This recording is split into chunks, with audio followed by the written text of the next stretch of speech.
So thank you, Mr. President, for giving me your permission to make this manifestation on the topic touched earlier by our majority leader, Mr. President. This is the issue of whether the impeachment complaint transmitted by the House of Representatives to this Senate last February 5, 2025 can cross over to the Senate of the 20th Congress. Well, Mr. President and my dear colleagues, doubts have been publicly expressed by certain personalities whether the trial of the impeachment complaint against the Vice President can continue or cross over into the 20th Congress. I wish to share and put on the record some of my thoughts on this particular issue. Article 11, Section 3, Paragraph 6 of the Philippine Constitution provides that, and I quote, "The Senate shall have the sole power to try and decide all cases of impeachment." Hence, this provision makes the Senate not just an impeachment court, but the impeachment court. An impeachment proceeding is sui generis, that is, unique or a class of its own. In Republic versus Sereno, it is described as a proceeding exercised by the legislative as representatives of the sovereign to vindicate the breach of the trust reposed by the people in the hands of the public officer by determining the public officer's fitness to stay in office. While the form, procedure, and substantive arguments in impeachments remind us of a court trial, it also has the characteristics of a political process. The decision-making process in impeachment is not governed by any fixed or binding standard of proof, allowing for broad discretion on the part of the members of the impeachment court when they make their final decision on the case. The decision makers or the members of the impeachment court can use any standard of proof they want, and this choice will not be subject to any review by any court except the court of public opinion, which is not technically a court. This fact gives the impeachment proceedings its political character. Hence, to better understand these sui generis impeachment proceedings, we need to look for analogies using well-known principles and practices in other systems which are applicable to impeachment proceedings.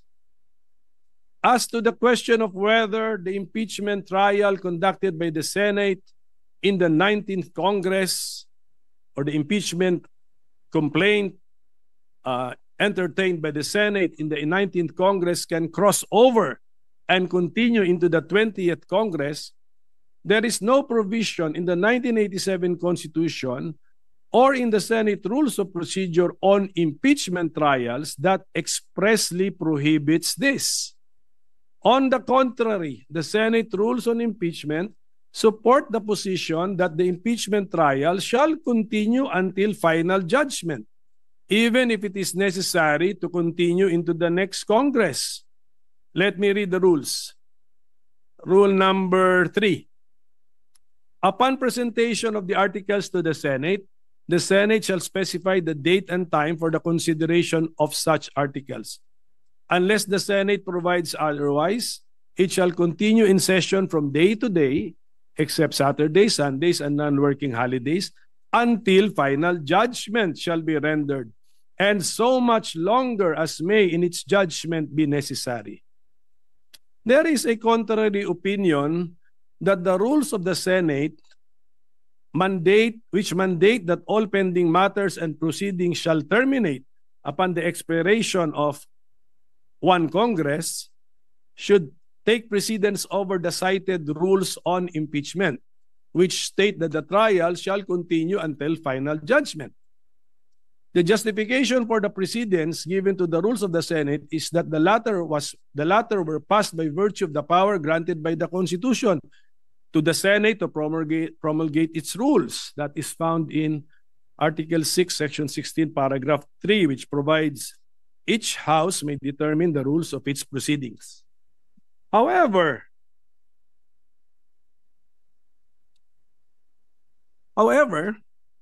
the Senate rules on impeachment were also passed by virtue of the power granted by the same Constitution to the Senate to promulgate its rules on impeachment. So let us all look at Article 11, Section 3, Paragraph 8, which provides the Congress shall promulgate its rules on impeachment to effectively carry out the purpose of this section.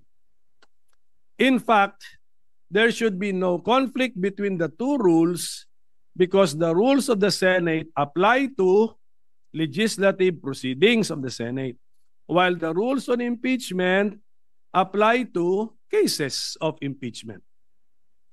On this issue, the Supreme Court in the case of Pimentel Jr. versus Joint Committee of Congress ruled that the legislative functions of the 12th Congress may have come to a close upon the final adjournment of its regular sessions on June 11, 2004. But this does not affect its non-legislative functions. Conducting impeachment trials is most definitely not a legislative function.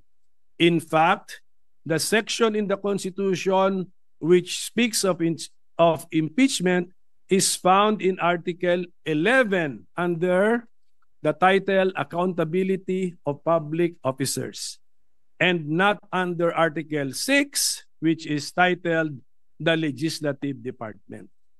The conduct of impeachment trials, therefore, should not be affected by the final adjournment of the legislative session.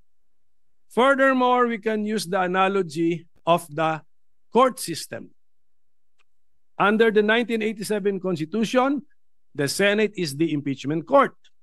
The Senate in impeachment cases is more like a judicial body than a legislative one. Just like a court, the workload, caseload, or docket of the Senate as the impeachment court will not and should not be affected by a change in membership. We can see this principle in action in all our courts and electoral tribunals, where their case dockets do not change and are not reduced or reset to zero whenever there are changes in the court's membership. Likewise, it is well settled that jurisdiction once acquired is not lost but continues until the case is terminated, and hopefully terminated to its logical end. Hence, it is my humble opinion that the trial of the current impeachment case, now pending before the Senate of the 19th Congress, can cross over or continue from the 19th Congress to the 20th Congress. The impeachment docket of the Senate Impeachment Court continues and remains to be the same. So thank you very much, Mr. President, my dear colleagues, for your time and attention. Thank you, Senator Coco Pimentel, our distinguished Minority Floor Leader. Although that was only a manifestation, I am willing to entertain questions. Should there be any questions, Mr. President? Just two quick questions with the permission of this body. With the permission of the Honorable Pimentel, the gentleman may proceed. Mr. President, kanina po narinig ko yung historical antecedents ng binanggit, Your Honor, Senator Pimentel.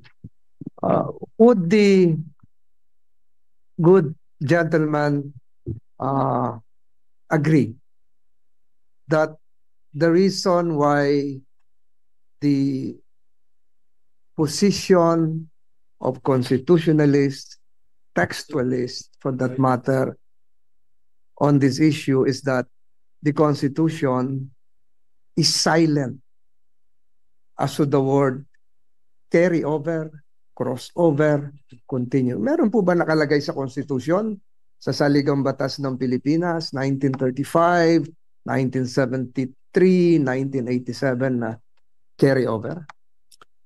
Mr. President, I will respond directly to the question. Wala pong nakasulat doon that it shall carry over, pero binanggit ko sa aking manifestation, wala talaga rin nakasulat doon that it cannot cross over. So, in effect, let us say textually, both positions are not even mentioned or entertained in the Constitution. Mr. President, sang-ayon po kaya ang ating ginagalang na minority leader na kaya dahil walang carry over notion ay dahil malaki po ang pagkakaiba. There's a big difference between the 1987 Constitution and the 1935 Constitution, which was patterned after the United States Constitution. And I would like to have this placed on the records, Mr. President. Sa US Constitution, 100 po ang senador. At nag-i-eleksyon po every 2 years ng 33 senators.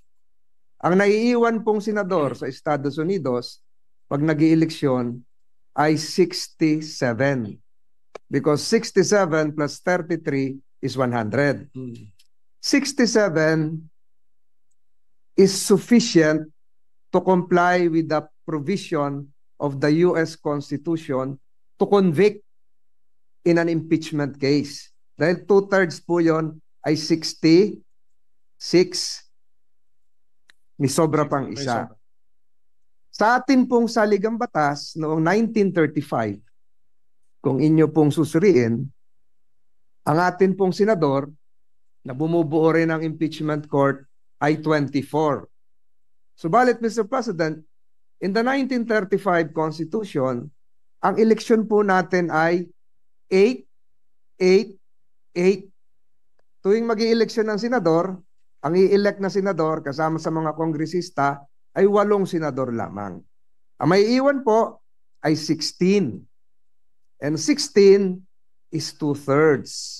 Enough to have a quorum as well as to convict or to acquit. In our present constitutional scheme, 1987 Constitution, we also have 24 senators, but we conduct elections every 3 years for 12 senators.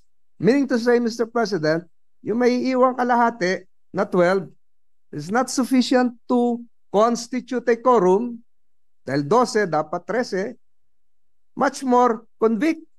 Because to convict, you need 16 senators, Mr. President. Is it now the proposition of the good minority leader that the constitutional spirit as enshrined in the 1935 Constitution, the same as the spirit prevailing, although it is not as admitted by the good minority leader, textually enshrined, the same as the 1935? Ibig sabihin po ba yung 12 ay may quorum? Yung 12 ay pwedeng maging 2/3 to allow your notion that we can carry over at yung sikat nga yung salita, maitawid. Tama po ba yun, Mr. President? Ako, Mr. President, yung 2/3 kasi is actually that was probably just the decision of the framers of the Constitution. They could have made it 1+1. They could have made it 3/4. So it's maybe by accident that 2/3 is equal to 8 + 8 is 16 is 2/3, so 24. But I do not think that was really the point, Mr. President. But at any rate, we have to live with the 1987 Constitution. So we look at the 1987 Constitution. And looking at the 1987 Constitution, the Senate is the impeachment court Not because it is the Senate created under Article 6, because it was recognized to be the court under Article 11. The framers could have chosen another body to be the court. That is theoretically possible. But it chose the Senate, not as a legislative body, but as a part of Congress, but not as a legislative body. So, yun po yung aking pagkaintindi. We have to live with the 1987 Constitution. We copied generally the idea siguro sa United States, but let's not be so beholden to their practices and rulings kasi iba na rin po, iba talaga ang sitwasyon natin. And I think textually speaking, my position is supported that although we keep on saying Senate, but this is not Senate as the other half of Congress, but this is the Senate chosen under Article 11 to be the impeachment court. So iba po ito. And then may paragraph 8 doon, sinabi, Congress shall also issue the rules to give life to the accountability of public officers. So, and we have done that. So, kaya ang aking stand actually is the Senate as an institution is the impeachment court.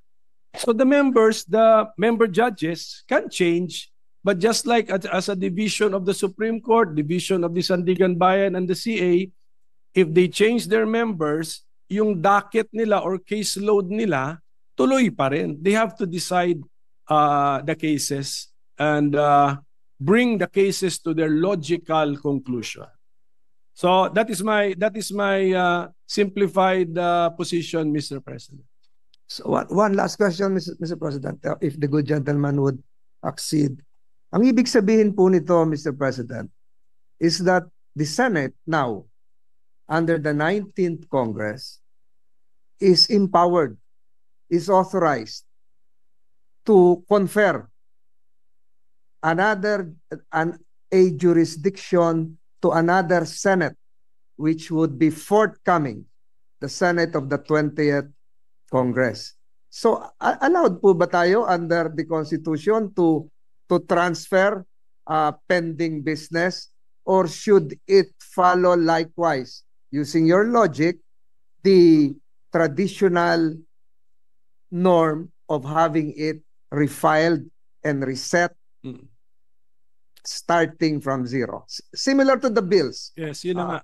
So, ibig ko sabihin, Mr. President, what would prevent the 19th Congress from passing on the impeachment case, not just to the 20th Congress, but to the 21st Congress? And I implore the good minority leader that all the provisions mentioned a while ago, which are correct, should likewise be read together with the constitutional provision that there should be only one impeachment case filed per year against the same respondent, Mr. President. Alam nyo ba, Mr. President, na yung rule na yung legislative workload natin ay magre-reset pag may bagong kongreso? Alam nyo ba na wala sa Constitution yun? Nasa rules natin yun. Ang rules natin, promulgated natin because of the power given to us by the Constitution. But the Constitution does not specify that. Actually, we could have written na yung pumasa na ng third reading, itrato natin na third reading na rin. We could do that, but we did not do it. So policy lang po yun na reset natin as far as legislative workload is concerned. Pagdating naman sa impeachment judicial workload of the Senate as an impeachment court, I propose, or I give the interpretation that the caseload remains. Ang nagbago lang are the member judges. Just like, I think we can easily envision sa Supreme Court, nagbabago, divisions ng CA, divisions ng Sandigan Bayan, but the caseload remains. So I think we can mentally separate the two kasi Article 6 yung legislative workload, Article 11 yung impeachment workload. So that's That would be my response, Mr. President. But Mr. President, would not that prevent the other part of the two-step process? Two-step process, because filed by the lower house, prosecutors, received by the Senate, the trial jurors, the trial judges. Would not that prevent the other part of the two-leg process from initiating another complaint? Because there is now a case pending, which you say should be continuing. If the majority leader will allow me not to respond, but yes, because his question is very loaded and provides the hint of what can happen in the future. Mr. President, I've taken too much time of this body. I would relish interpolating the good minority leader even for 5 hours on this topic alone. But again, Mr. President, siguro mahaba na po ito. I stick again to my previous manifestation that if we will not be able to conclude whether acquittal or conviction, the present impeachment case against Vice President Sara Duterte before the lapse of the 19th Congress, the same is functionally dismissed or deemed de facto dismissed, Mr. President. Yun lamang po, Mr. President, at ako po ay nagpapasalamat sa ating minority leader. Thank you, Senator Tolentino. Briefly, Senator Pimentel. Mr. President, while I still have the floor, can I request for some information from the Senate President, especially regarding the impeachment calendar that is issued, because you issued the first impeachment calendar was issued by the Senate President when we were already on break. I mean, Mr. President, tama po yun, di ba? That is correct. So, Mr. President, may we know when His Honor issued the first legislative calendar, impeachment calendar, which fixed June 2 as the time for receiving the House prosecutors, may we know the basis of the authority of the Senate President when he issued the first impeachment calendar, Mr. President? Article 1 of the impeachment rules, which says that the Senate President can set the date for the presentation of the articles of impeachment. Mention was made specifically of the Senate President. And also we were on recess. So the Senate President at that time, Your Honor, issued a suggested calendar of activities. I was very clear when I stated that. Subject to plenary approval when we resume, because you were already on recess at that time. The second notice sent by this representation was made also while we were on recess. And I also stated that it was subject to plenary approval and or reversal, as the case may be, given the load that we need to take up after the LEDAC meeting. So, yes, Mr. President, I noticed that no one from the majority was complaining about the original or initial impeachment calendar issued by the Senate President. So we were all looking forward to the date where there should be some action on the impeachment, which is Yes. June 2. Supposedly, yes. Yes, supposed to be. Kaninang 4 o'clock yung the prosecutors from the House of Representatives should have appeared before us to read the articles of impeachment. But then this was changed. So from June 2, changed by the Senate President also, now June 11. it's June 11 at 4 p.m.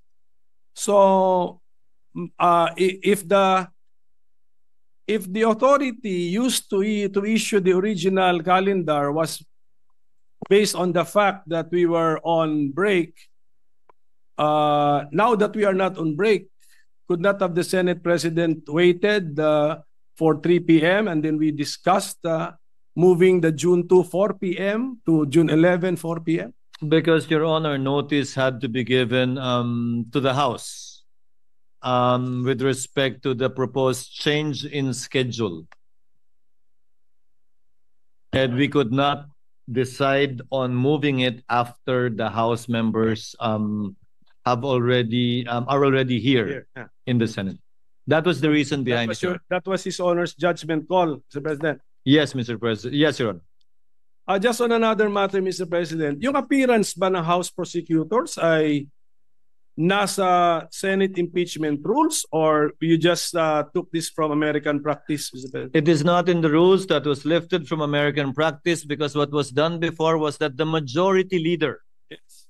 the Senate majority leader, was the one that read the articles of impeachment that was referred to the Committee on Rules that triggered the convening of the impeachment court.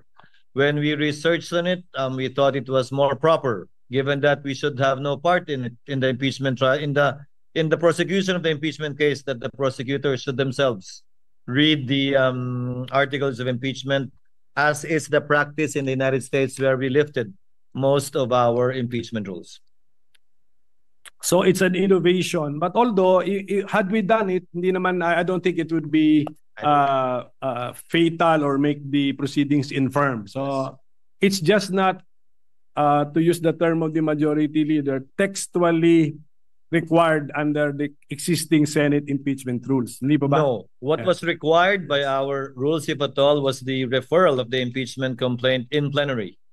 Because mere filing with the Secretary General does not often by itself operate as the receipt by the Senate in plenary, given that, as with any communication, it has to be referred in plenary, officially by the Senate as a body. Mr. President. Sige, Mr. President. Mr. President, with the permission. Senator Tolentino is recognized. What is your pleasure, sir? Would the loaded question of the good minority leader, if decoded, would mean that should the presentment be made before the Senate sitting as a plenary, or should the presentment be made before the Senate constituted as an impeachment court? Baka yun po yung tanong nyo. But it was the Senate President to research on American practice. How do they do it in the United States? In plenary, Your Honors, not as an impeachment court, because again, mere receipt by the SecGen does not operationalize or start the process of impeachment. Any communication, and that is a communication from the House, must be referred by plenary to the appropriate committee for proper action. That in turn will now trigger, if at all, the convening of the impeachment court, where the regular processes would now be followed, such as the issuance of summons, etc., etc. May we know the rule, Mr. President, that it should be? May we know what the specific rule is? That in the rules, or is that by practice or costumbre? Tingnan niyo ano rule. Under Rule 3, Paragraph 2, upon presentation of the articles to the Senate shall specify the date and time for the consideration of the articles. Yes, but the articles need to be presented to the Senate. Yes, but so your Honor is reading our Senate impeachment rules. Yes. Correct. So when we use the Senate in the Senate impeachment rules, we're talking about, we could be talking about the Senate as the impeachment court. Because we it's the have, Senate. And by virtue of the procedure in Articles 1 to 3, we have not yet convened the court, Your Honor. For example, succeeding rules in our impeachment rules, 4 onwards, would pertain to the Senate already as an impeachment court, because that is already the trial proper, beginning with the issuance of summons. Mr. President, the second sentence already contradicts His Honor, because it says, second sentence of that second paragraph of Rule 3, unless the Senate provides otherwise, it shall continue in session from day to day. Session na yan as court. Kasi until final judgment eh. Yun na yun eh. So, the use of, when we use Senate in the Senate impeachment rules, we refer to the Senate as the court. Mr. President, According to the Secretariat, Your Honor, the dividing line is when we take our oath as senator judges and convene as such. Because we will be wearing two hats, Your Honor. As senators, performing our legislative and legislative function, and as members of the impeachment court, performing our sui generis function.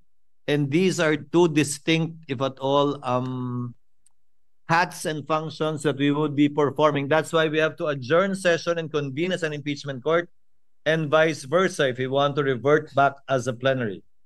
Well, Mr. President, ano na lang for so as to Mr. President. our staff can revisit. Ito yung sentence natin, ano? Second paragraph of Rule 3 of the Senate impeachment rules. Upon presentation of the articles to the Senate shall specify the date and time for the consideration of such articles.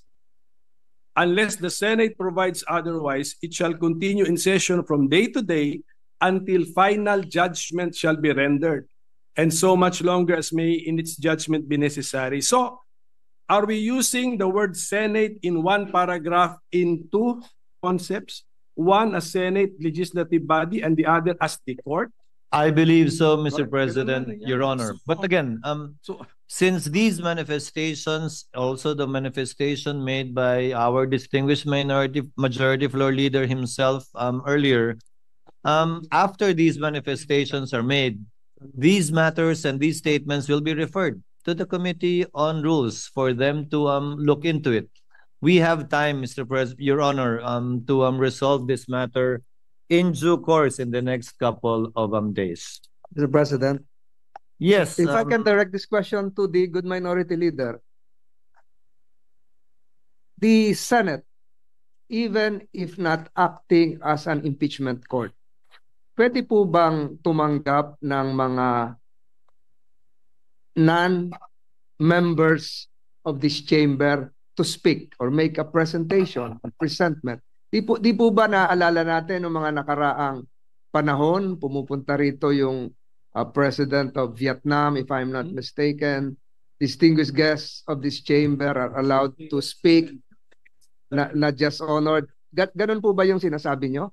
Na baka are the members of the House, though constituted as panel of prosecutors, can they enter the Senate, this chamber, constituted as a plenary or as an impeachment court or both pag pinapayagan ng Senado? Baka ganun po siguro ang gustong malaman ng ating minority leader. Just for the information of the majority leader, yung appearance of the House prosecutors before the Senate kanina sanang 4 o'clock, June 2, appeared in the impeachment calendar prepared by the Senate President. Hindi ako may idea nun. At saka, when we read our Senate impeachment rules, wala din dun yun. So they will be appearing before an impeachment court. That's why this is the request for information. Now, what did the Senate President have in mind when he scheduled this for June 2? And I think it's clearly, since 4 p.m. siya, it's clearly an appearance before Senate. Yes. The plenary session of the Senate. Again, the basis is U.S. practice. That is how they do it in the United States, where we lifted portions of our own impeachment rules. That's where it came from. Practice and precedents in the United States. And per our legislative rules, we can waive the rules so that we allow non-members to allow it. Diba dito, recently nagsalita rin si former UN Secretary General. South Korean. The South Korean. Yes, the UN Secretary General. So that can be allowed. So we can do it. Yes. Again, that can be allowed. Again, plenary action is necessary, and the plenary will decide on this matter. So just a few more requests for information, Mr. President. So, Mr. President, His Honor, around 4 days ago, sent notice that the June 2, 4 p.m. appearance of the House panel of prosecutors will be moved to June 11, 4 p.m. Yes. So, okay. Now, what is now the calendar that His Honor has in mind. Kasi dati meron kang June 2, 4 p.m. appearance, then June 3, morning, we convene the Senate as an impeachment court. So where is that? Where is this convening now? Where is it now when you move the appearance to June 11? Sabay na po, because by that time, by June 11, wala na rin po tayong hinahabol na kailangan i-second or i-approve kung meron man, ratification na lamang ng mga bicameral conference committee reports. And we will be doing both at the same time. If at all, the reading of the articles of impeachment, the referral to the Committee on Rules, the convening of the impeachment court, if at all again, the oath of the senator judges, if at all again, all that we can do as an impeachment court would be to issue summons. Yes. Requiring the respondent to answer within 10 days. But were we sent notices na ganun ang mangyayari? I'm sorry? Were the senators sent notices or informed that after the appearance of the House panel of prosecutors, there's a possibility that we will convene as a court? Para ready kami. Wala pa. Wala pa nga po. Kaya malapit na po yung June 11. Wala pa naman talaga eh. Kasi nung pinadala yung notice na yun, it was addressed, if you notice, it was addressed to the House that they will be presenting the articles of impeachment on that date. The notice, insofar as the impeachment court itself is concerned, these discussions would be very helpful, Your Honor, because this will be part of how the Senate as a body will be deciding on what to do after the articles of impeachment shall have been read and presented before the body.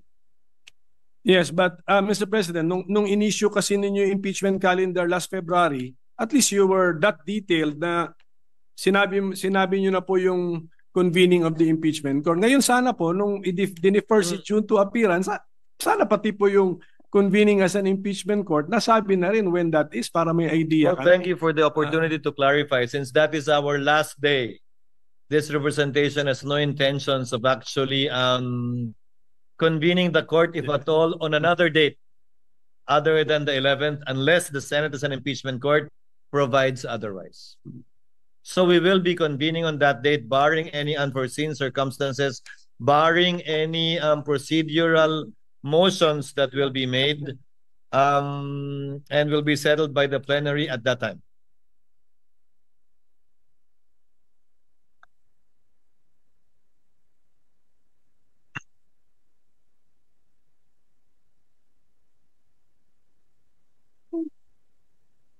Well, Mr. President, it was just, ito lang for the consumption of our staff and secretariat. It was just pointed out to me that the rule that we mentioned earlier, second paragraph of Rule 3, yung first paragraph pala, it provides that nakapag-oath na. Nakapag-oath na ang member. So if that is now the dividing line, we have crossed the line. So Senate na po ito as a court. So tingnan na lang po muli, Mr. President. Mr. President, Your Honor, the first paragraph refers to consideration of the articles of impeachment. The second paragraph, we were not part of the Senate that wrote these rules. The first paragraph, it mentions the word consideration. The second paragraph mentions the word presentation. In terms of time, presentation should come first before consideration, although as it appears in our rules, consideration was mentioned first in the first paragraph and before presentation in the second paragraph. But in terms of order, Your Honor, presentation should logically come first before consideration of the articles of impeachment. And then there is nothing to consider unless presented. And then in the next breath, it talks about the trial na. Yes, again, we had no part in writing these rules. Okay, I would not want to critique it as well because during those times, perhaps, this was apt and sufficient.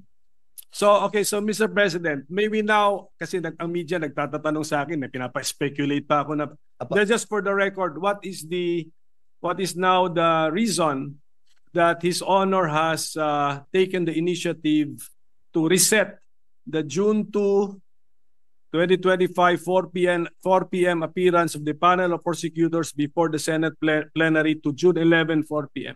What's the main reason addressed to Speaker Martin, copy furnished to all of the senators as well as Vice President Sara Duterte. Given the meeting we had at LEDAC with His Honor's presence, several bills needed to be approved and taken up before we finally finish and wind up the 19th Congress. Meaning to say some bills need to be approved on second reading within the week today so that we can do third reading next week. Some bills have to be approved on third reading today and within this week so that bicameral conference committees can finalize and iron out the disagreeing provisions within the Senate and House versions so that we would still have time next week to either ratify these bicameral conference committee reports or still do third reading in compliance with the constitutional requirement of 3 readings on 3 separate days, at least 3 days after it's approved on second reading. So, sige, last question na lang, Mr. Apa. President. Per our rules or practice, how would we now react to the receipt of the articles of impeachment last February 5, 2025? How should the Senate, as a legislative body in plenary session, react to that receipt? In line with Article 1 of our impeachment rules, which makes mention of the authority and responsibility of the President of the Senate. That is why I set the schedule for the articles to be read in plenary, which in turn would trigger, if at all, the creation of the impeachment court, which, if at all, would now proceed with the issuance of summons for the respondent or defendant. Would not the impeachment complaint received last February 5, 2025 be included in the reference of business? Reference of business or hindi? Calendar.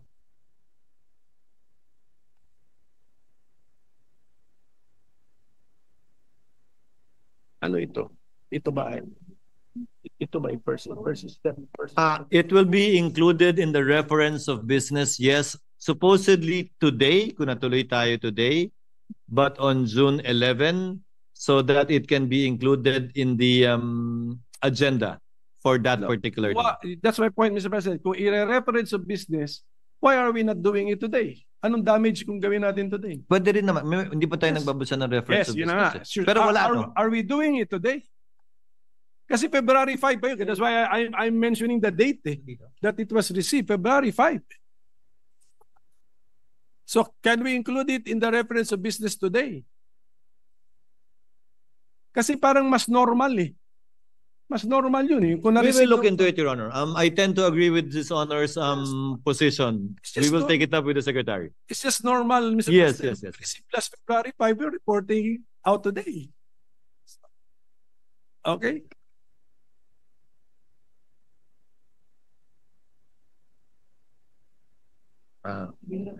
Ano, Cheese? Di ka makapagsalita.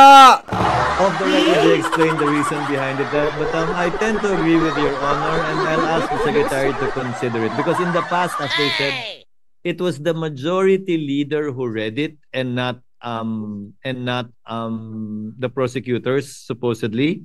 So it was included in the reference of business, referred to the Rules Committee, and the majority leader was the one who reported it out, quote unquote. But now, Naubos given that angas. it's the prosecutors that will read the articles of impeachment, again, following U.S. practice and precedent, the Secretary thought it best that it will be included in the agenda on that day because there is no referral to the Committee on Rules. But again, we will look into it and we will take the suggestion of the gentleman in light of the Kita points mo? he raised in connection with that. Ngayon niya palang titignan. Because I believe there should have been also a letter accompanying the impeachment complaint. There must have been a cover letter from the House. So, parang ganon. So we can... Only by the section, not by the Speaker nor any member of the House. Yes. But is a letter from the SecGen also a communication from the House? It was a covering letter only. Yeah. So I think this is just an opinion. I tend to agree, Your Honor. It's more natural that we report out if something happened last February 5, late evening of late Tama. in the session on February 5. Something happened. And pinag-uusapan po yung pagpasa ng impeachment mula sa Congress. In-adjourn ni Villanueva yun, natatandaan nyo. Ngayon, hindi nila tinatalakay, sabi ni Senator Coco. Ba't hanggang ngayon, di natin tinitinalakay yung pinarating ng Congress na impeachment complaint? Ba't tayo mo talakayin, Chis Escudero? Nag-adjourn tayo noon, hindi mo tinatalakay. Oh, ngayon di siya makasagot. Bakit, Chis? Mauubos ang boto? Oh, tama si Coco, mga libag, bakit hindi kayo maigi ha? Pakinggan nyo. Bakit hindi mo tinitilakay yung February 5 na forwarded impeachment complaint? Ayun na lang, kung i-adjust mo ng June 11, talakayin natin. Bakit tayo pupunta ng June 11? Talakayin natin yung February 5 na pinasa dito na impeachment complaint na inadjourn kaagad ni Villanueva. Ano, Cheese? Ano? Biro mo, inuna nyo yung iba't ibang batas. Yung pinorward na impeachment complaint ng February 5, ayaw nyo talakayin? Ang sakit ng leg ko!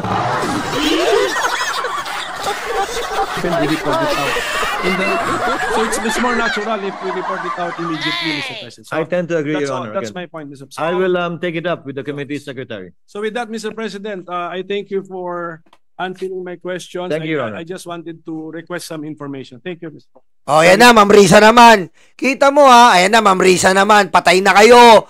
Ubusin nyo kilay niyan. Your Honor, what is the pleasure of the Honorable Ontiveros? Salamat, Tabi, Mr. President. Gusto kong magdagdag ng point dun sa binanggit pareho ng majority leader, ng minority leader, at pati ng Senate President. Yung references sa US practice and precedent. Kaugnay nung isa sa mga issue na pinag-usapan dito sa floor. Kung pwede ba o dapat bang mag-carry over yung impeachment process mula sa 19th Congress hanggang sa 20th Congress. And I would just like to put this on the record, Mr. President. Galing po ito sa isang piyesa authored ni UP Professor Paulo Tamase, nag-appear po sa June 2025 issue ng Philippine Law Journal. Sabi po dito, Emerging Issues in Impeachment, page 19 dun sa journal, allowing impeachment to cross over Congresses is consistent with American practice. Following the practice of the United Kingdom, Thomas Jefferson's Manual of Parliamentary Practice states that an, quote, impeachment is not discontinued by the dissolution of Parliament, but may be resumed by the new Parliament, close quote. The U.S. Congress na binanggit ng majority leader, ng minority leader at ng Senate President, the U.S. Congress has observed this for over 200 years. From the 1803 impeachment of Judge John Pickering to that of Judge Porteus in 2009. In Congress, impeachment proceedings are not discontinued by a recess. The following impeachment proceedings extended from one Congress to the next. 5 pong halimbawa, Mr. President, sa article na ito. Babangkitin ko lang yung pang-apat kasi yun pamilyar sa ating mga Pilipino. 4. The impeachment of President Clinton was presented to the Senate after the Senate had adjourned sine die. After, Mr. President, the Senate had adjourned sine die for the 105th Congress, and the Senate conducted the trial in the 106th Congress, Mr. President. So, for the record lamang po, dahil very, very pertinent sa binanggit ng majority leader, ng minority leader, at pati ng Senate President na following U.S. practice and precedent. And with one very recent concrete example po dun sa impeachment ni U.S. President Clinton. So I hope that we can consider this in our own decision-making, Mr. President, even after the rescheduled presentation by the House prosecutors to the Senate as an impeachment court on 11th June. Salamat, Tabi, Mr. President. Duly noted and entered into the records. Majority Floor Leader. Just to reiterate again, yung nabanggit ko po kanina nga, magkaiba yung sa Philippine Senate at US Senate kasi ang naiiwan sa US Senate tuwing mag-ieleksyon ay 67 senators, enough to constitute a quorum out of 100 senators and enough to convict or acquit.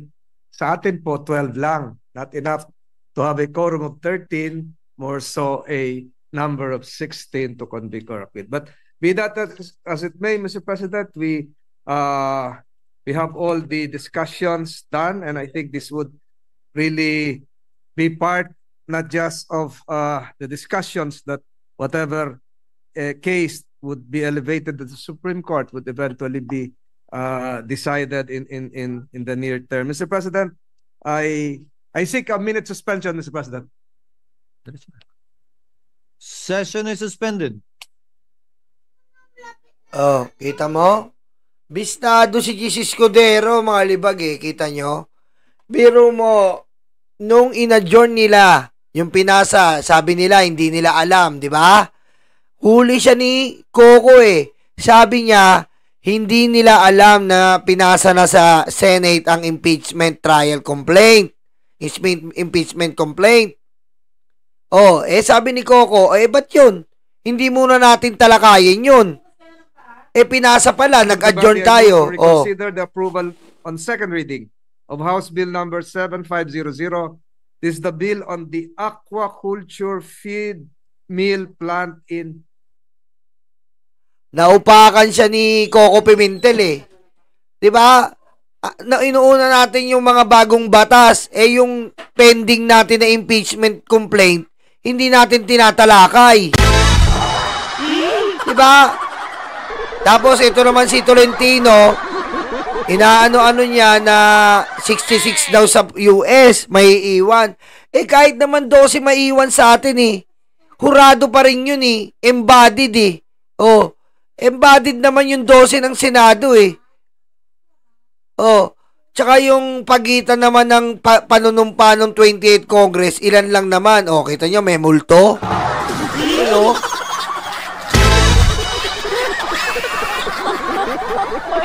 May multo. Tanghaling tapat, may multo.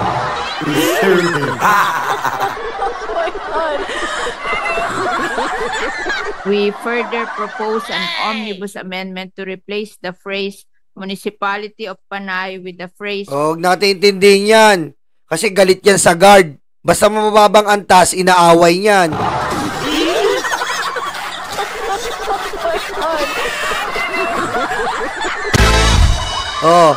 Butata si Jesus Escudero.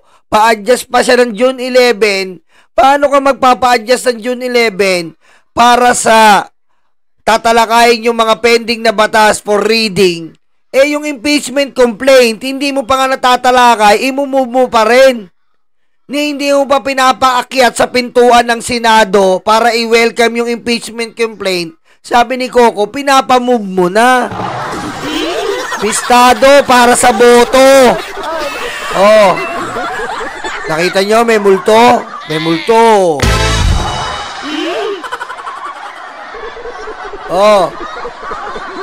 Yan ang sinasabi ko. Yan ang sinasabi ko sa inyo. Bistado si Jesus Escudero para sa boto. Huwag nyo intindihin yung multo. Malapit na yan pumasok sa inidoro.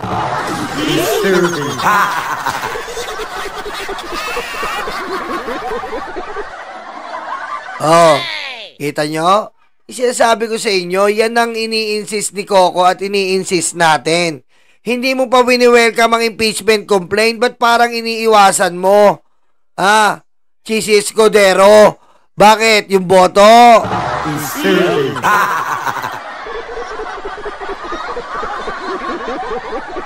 Pero mo inuna pa yung Animal Welfare Act. Yung animal na BP ayaw iunahin.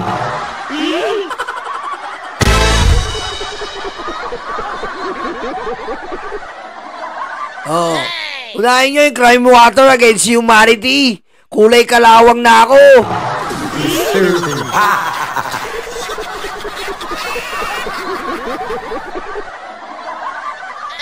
Magkita-kita tayo mamaya. magla-live tayo, sasabunin natin yung keso na yan. Kita-kita tayo mamaya. Ha? Gabi naman tayo. Mahayop kayo.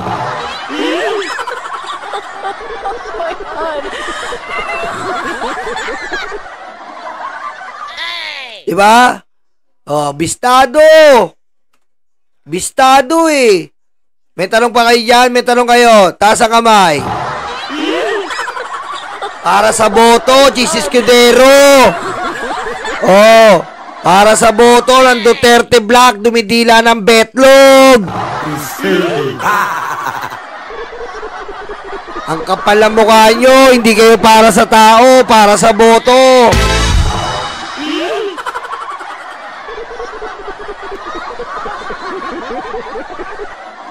Oh.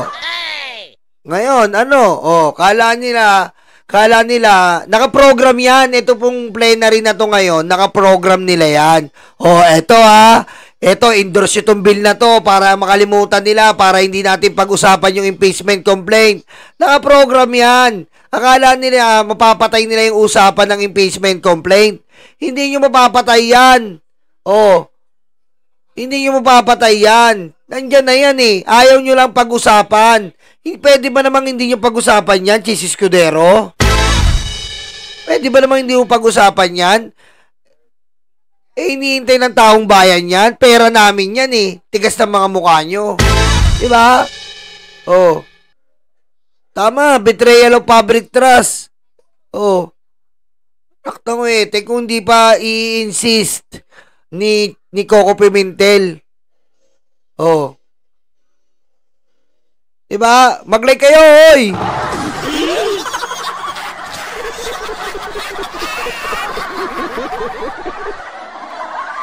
Oh, magkita-kita tayo mamaya. I love you all, ha? Kita-kita tayo mamaya. Maligo lang ako, okay? Bakit ka umiiyak? Ako umiiyak. Umiiyak yung nasa daig. Ayun ang umiiyak.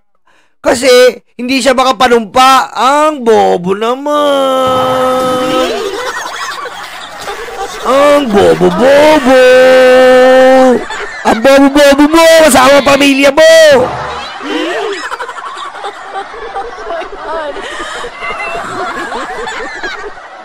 Kung wala kang luga, maniniwala din ako sa'yo.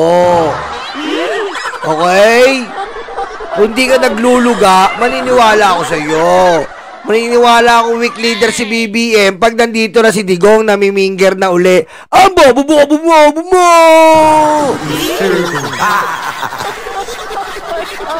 Ang bobo-bobo!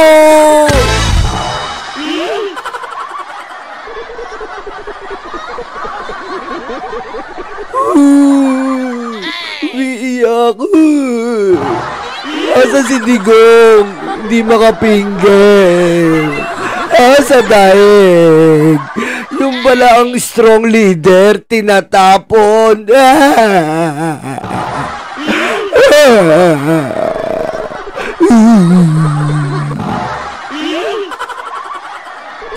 Sasabihin na naman mga DDS, wala lang impeachment. Sige. Ito lang mga DDS, wala lang impeachment. Oo, sige. Ini-enjoy lang naman namin tong impeachment eh. Kahit wala naman to eh. Alam mo bakit? Mapapalitan ng ombudsman, mga tanga. Gusto lang namin pagchismisan to. Ha?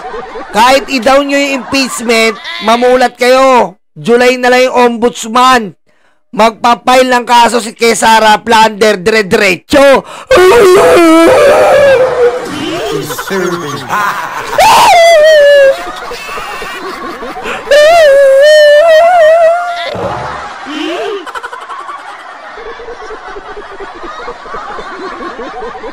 Ay nga pala mga DDS, may update ako ha. Yung bagong Solicitor General, haharapin niya raw ang pagpapakulong kay Digong.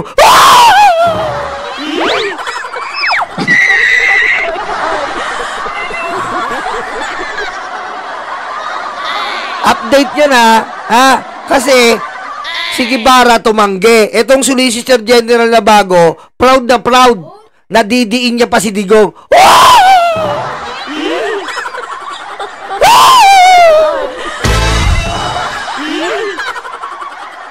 Wala na. Lusaw. Sabi ko sa'yo, wag mo ako papansinin eh. Pag pinansin mo ko, ikaw malulusaw ka. Oh, wala na. Wala na. Lusaw na. Lusaw ang DDS. Sabi ko sa inyo, wala pa kayong pinanalong kaso sa akin. Lusaw!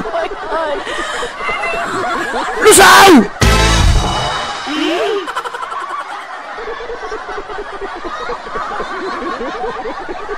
Oh, sabi ko sa'yo, pag magko-comment ka, gagamitan mo yan ng 2,000 utak. Dahil pag napansin kita, pati pamilya mo, lulusawin ko, ayok ka.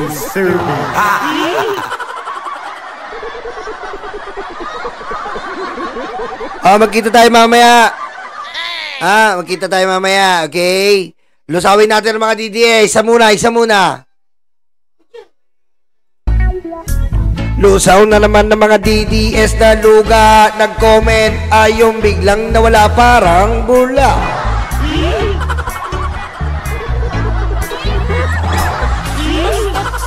Bistado na si